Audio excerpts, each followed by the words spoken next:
Alors, notre objectif prochainement, c'est de créer des scripts en bash. Mais avant, on va voir comment on peut, disons, accéder ou créer des dossiers de travail.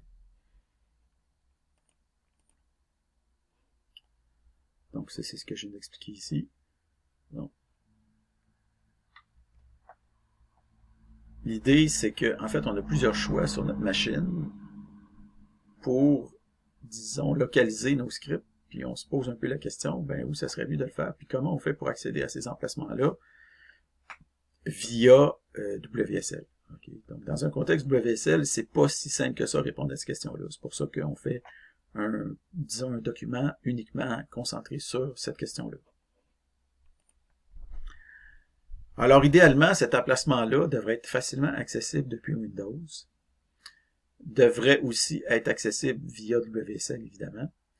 Doit être accessible par vous, sans privilège particulier, donc sans que vous ayez besoin d'être un root Unix ou un admin Windows.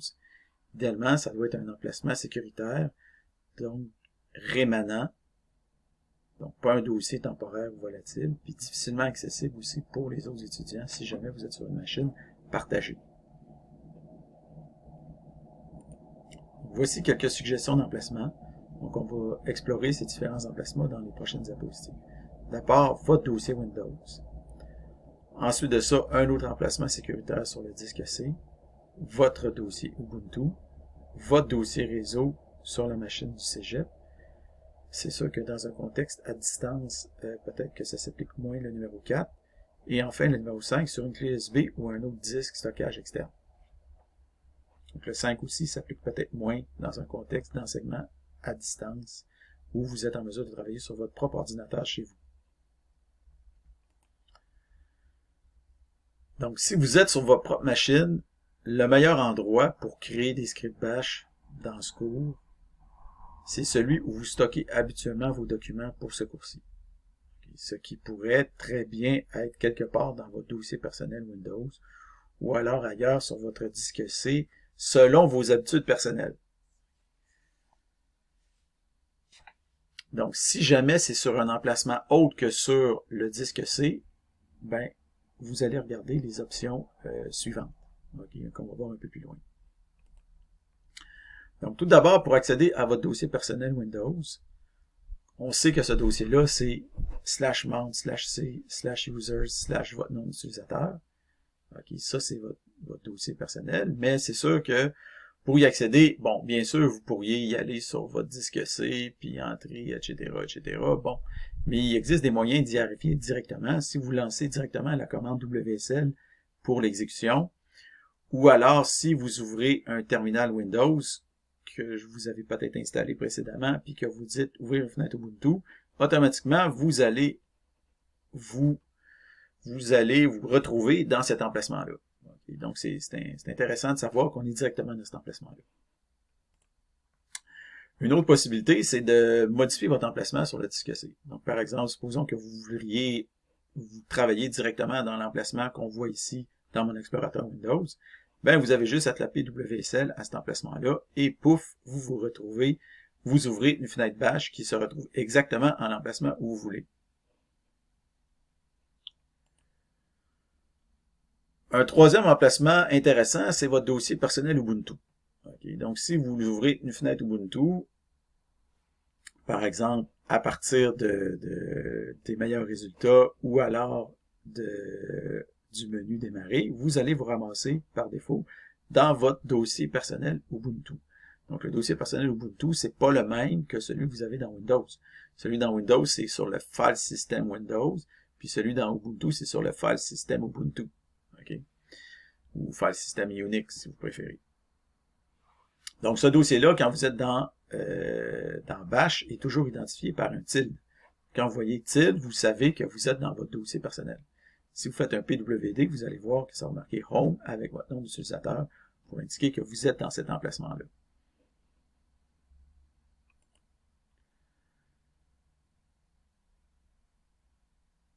Donc, votre dossier personnel, Unix, Linux, Ubuntu, WSL, okay, peu importe comment vous l'appelez, c'est pas un mauvais endroit pour scripter, mais il faut prendre en considération les deux points suivants.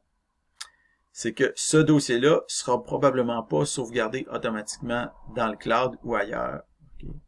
Par exemple, si vous avez l'habitude de travailler sur un emplacement qui est, par exemple, peut-être sur OneDrive ou sur Google Drive ou sur Dropbox ou quelque chose comme ça, ben cet emplacement-là ne sera probablement pas reconnu par ce mécanisme-là et vous ne serez pas automatiquement protégé de cette façon-là. Une autre raison pour laquelle c'est plus difficile de travailler dans ce dossier-là, c'est que c'est plus difficilement accessible depuis l'explorateur Windows. On va voir comment on peut y accéder dans les prochaines diapos, mais c'est plus difficile. Quand vous êtes dans Bash, c'est facile d'accéder à cet endroit-là. Mais quand vous êtes dans Windows, puis mettons vous voulez faire des copies, puis des choses comme ça, puis aller dans l'explorateur Windows pour aller voir ce que vous avez fait, c'est plus difficile. Donc, quand vous êtes dans Bash, en tout moment, vous pouvez faire CD, puis vous allez automatiquement vous retrouver dans votre Home. Si vous faites CD tilde, vous allez aussi vous retrouver dans votre Home Directory. Donc, dans Windows, comment vous pouvez accéder à votre dossier, en fait, au file system Ubuntu, ou WSL? Mais c'est pas compliqué. Dans la ligne d'adresse de votre explorateur Windows, vous avez juste à faire // WSL signe de dollar et pas // mais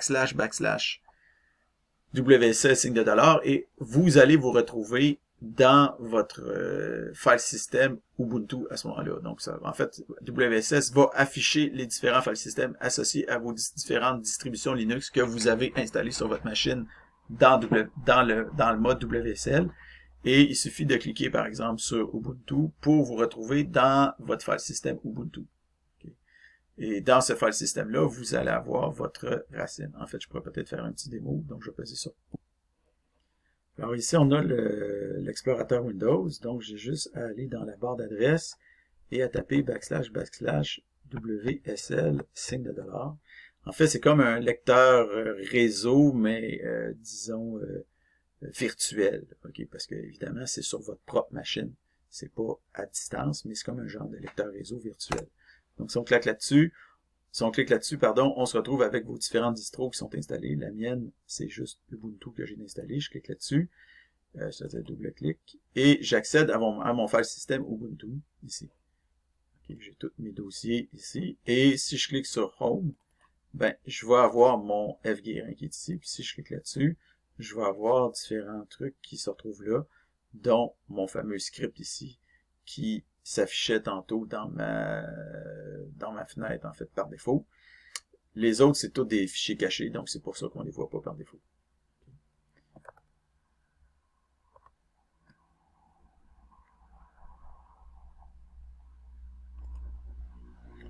Donc, comme on voit ici, je vais déplacer ça ici. Donc, on voit que dans ma fenêtre principale ici, tout ce qu'on voit ici, ça correspond exactement à ce qu'il y a dans mon dossier Home Directory ici. Donc, ça, c'est pas le Home, ça, c'est la racine ici. Donc, ça, c'est la racine de mon file system.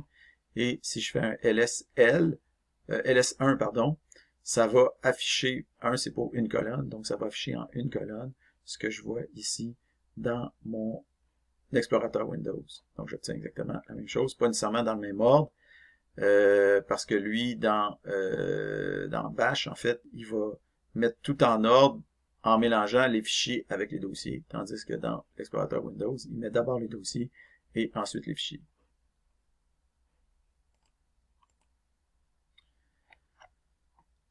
Donc, tantôt, je l'ai montré dans l'exemple comment on faisait pour accéder à votre dossier personnel sous Windows. Donc, il suffit de parcourir Home, fguérin, etc. pour se rendre au bon endroit. Et on voit que le contenu ici, affiché dans fguérin, correspond grosso modo à ce qu'on voit ici. Okay. Donc, pour vous, ça pourrait être intéressant de, plutôt que d'avoir toujours à taper // WSL, signe de dollar, etc. Donc, pour y arriver plus rapidement la prochaine fois, ça peut être intéressant de vous créer un nouveau raccourci réseau. Okay. Donc, vous pouvez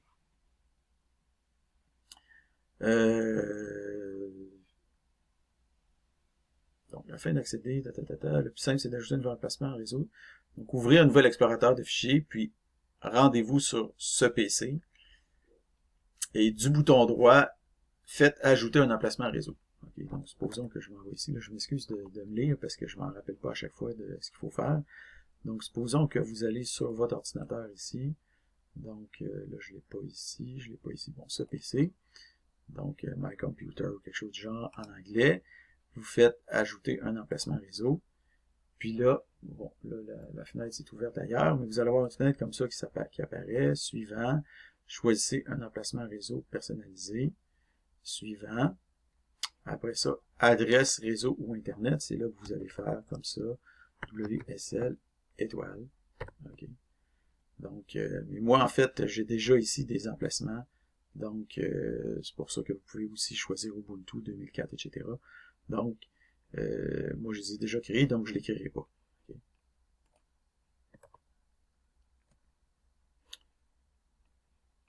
Donc, ici, on voit Ubuntu, etc., etc.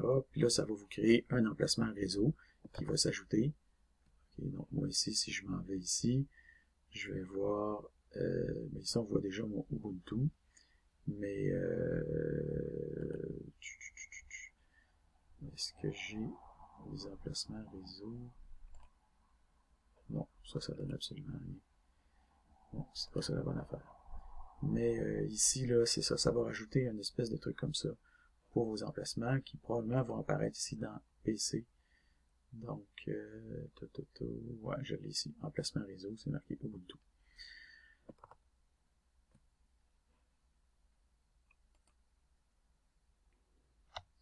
Donc, si vous travaillez sur un poste informatique du Cégep, vous voudrez probablement aussi accéder à votre dossier personnel du réseau du Cégep à partir de WSL. Mais ça se pourrait que ce dossier-là soit pas accessible par défaut. Donc, ce qu'il faut faire, c'est monter l'emplacement réseau dans ce temps-là. Là, c'est sûr que j'en parle de ça, puis probablement que vous ne pourrez pas le faire à partir de chez vous. Donc, un montage se fait toujours en 2 étapes. D'abord, il faut créer le point de montage. En général, ce point-là, on le crée dans le dossier Mount. Cette étape-là, on la réalise seulement la première fois qu'on veut monter un lecteur ou un emplacement réseau. Okay. Une fois que le point de montage est créé, c'est pas nécessaire de le recréer à chaque fois. Ensuite, il faut monter l'emplacement réseau ou le lecteur dans ce point de montage-là. Donc, pour créer un point de montage, ici, je donne un exemple, par exemple, pour le lecteur M, qui est mon lecteur personnel du Cégep. Bon, il faut d'abord créer un point de montage. Donc, idéalement, votre point de montage, vous pouvez donner le même nom que ce que vous avez dans Windows. Donc, comme c'est le lecteur M, ben, mon point de montage, je l'ai appelé M. Donc, ce que j'ai fait, c'est que j'ai fait un mcodir. P, c'est pour créer les deux en même temps, le cas échéant, puis pour pas aussi qu'il m'ostine, qu'il s'achale, c'est-à-dire qu'il s'achale. Pour pas qu'il me signale un message d'erreur si jamais le dossier existe déjà. Okay. Donc, mcodir-p /mount/m. Donc, ça crée un emplacement pour M dans le dossier mount. Okay. Donc, ça me crée un point de montage qui s'appelle mount m. C'est ça. Ensuite de ça, pour monter le lecteur réseau, qu'est-ce qu'on fait? Ben, on peut faire un mount, toujours en sudo parce que c'est une commande d'administrateur, mount-t drive drv file system. Donc, -t, c'est pour dire le type de file system qu'on va monter sur cet emplacement-là. Donc, nous, on va monter le lecteur M, M2 points, dans mount/m. Okay. Donc, mount, tel file system, sur le lecteur M, puis on va le monter à l'emplacement mount/m. Je sais que ça a l'air ridicule de faire ça dans Linux pour accéder à votre emplacement réseau. En fait, ridicule, c'est pas si ridicule que ça, mais ça peut vous paraître bizarre qu'on ait besoin de faire ça, mais oui, il faut le faire. Donc, une fois que le point de montage est créé, vous pouvez, à ce moment-là, monter comme ici, c'est écrit, etc. Et si jamais le M2 points marche pas, des fois ça arrive, ben, il faut rentrer l'alias réseau que vous avez ici. Donc, //atlas /docamp. Donc, ici, drive file system. Puis à la place de mettre M2 points, j'ai mis / /atlas /docm / votre nom d'utilisateur. Mount M. Okay. Donc, ça va monter votre emplacement réseau à condition que vous y ayez accès à partir de votre machine. Si vous n'y avez pas accès à partir de votre machine, ben, ça ne marchera pas. Donc, pour valider que votre emplacement fonctionne, vous avez juste à faire un cd mount /m pour aller dans votre emplacement réseau. Puis après ça, vous faites un ls pour voir qu'est-ce qu'il y a dedans. Puis moi, par exemple, ici, j'ai fait un ls, puis ça m'affiche qu'est-ce que j'ai dans mon emplacement réseau du cégep. Okay. Ensuite de ça, pour accéder à une clé USB. Donc, pour accéder à une clé USB ou à n'importe quel autre dispositif de stockage externe, comme un disque dur, un DVD, une carte SD, à partir de WSL, il faut aussi monter le lecteur correspondant. Donc ici, on montre comment, par exemple, on peut monter, j'ai ici une clé USB qui est sur le lecteur D. Donc comment je peux faire pour installer ou monter cette clé-là pour pouvoir y avoir accès à partir de WSL ou de Linux si vous préférez. Donc je commence par me créer un point de montage, donc un mkdir mount /d parce que c'est mon lecteur D. Et après ça, je monte mon file system ici, drv file system, d2 points, parce que c'est le lecteur D, mount /d, parce que c'est en emplacement-là que je le monte. Okay. Donc, je crée mon point de montage, puis après ça, je monte mon file system, ou je monte ma clé dans ce point de montage-là. À partir de ce moment-là, la clé USB devient accessible à cet emplacement-là, à l'emplacement mount /d. Donc, si je fais un ls, A1, c'est pour afficher tout sur une seule colonne. Donc, si je fais un ls A1 mount /d, ben là, je vais voir que ça va être quoi le contenu de ma clé USB. Puis là, je peux faire n'importe quoi. Je peux créer des dossiers, je peux effacer, je peux faire ce que je veux. À l'occasion, vous allez vouloir démonter un file system, par exemple, avant de retirer votre clé USB ou quelque chose comme ça. Okay. Donc, pour démonter votre file system, c'est pas compliqué. Vous faites un U-mount ou unmount, si vous préférez, mais ils ont préféré économiser une lettre en écrivant U-mount. Mais unmount, mount /d, ça va démonter le lecteur que vous avez monté sur le point de montage mount /d. Donc, dans mon cas, ça va tout simplement démonter ma clé USB. Donc, en résumé, il existe plusieurs emplacements où vous voudrez créer des fichiers ou des scripts bash. Ça peut être dans votre dossier personnel Windows. Ça peut être un autre emplacement sur le lecteur C. Ça peut être votre dossier perso Linux. Ça peut être un dossier réseau du cégep ou ça peut être un lecteur externe comme USB, etc.